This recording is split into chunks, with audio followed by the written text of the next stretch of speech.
Hi Momshies! Eto na nga at gawin na natin ang napakadali, napakasarap at masustansyang homemade tuna nuggets. Simulan natin sa pagsama-sama ng ating mga sangkap, itong grated carrots o ginadgad na carrots, sibuyas na hiniwa ng maliliit, at 2 maliit na latang tuna na aking sinala ang sabaw. Lagyan na rin natin ng pampalasa.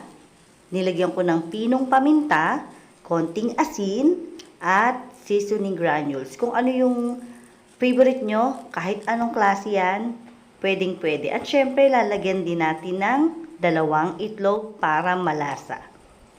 Ngayon ay haluin natin ng mabuti upang magpantay ang ating mga sangkap. Ayan. So, ginrate ko yung carrots para hindi mapansin ng bata. Gulay itong kasama. Pwede na nating lagyan ng all-purpose flour or harina, pero unti-unti lang para hindi maging matigas ang ating mixture.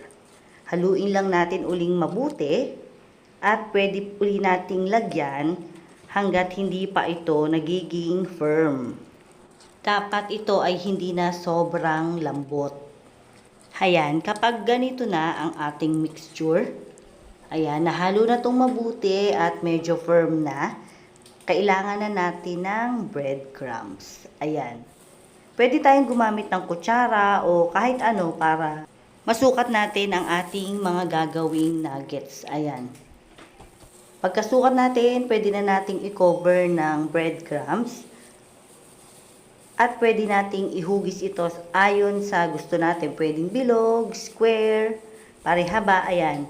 Ako mas gusto ko yung parang oblong. Ayan, ganito. Pwedeng pabilog. And then, pagka nagawa na natin yung lahat ng mixture at nagawa na nating nuggets, ilagay muna natin sa ref. Pwedeng sa chiller o sa freezer para medyo tumigas muna ang ating nuggets bago iprito para hindi ito madurog.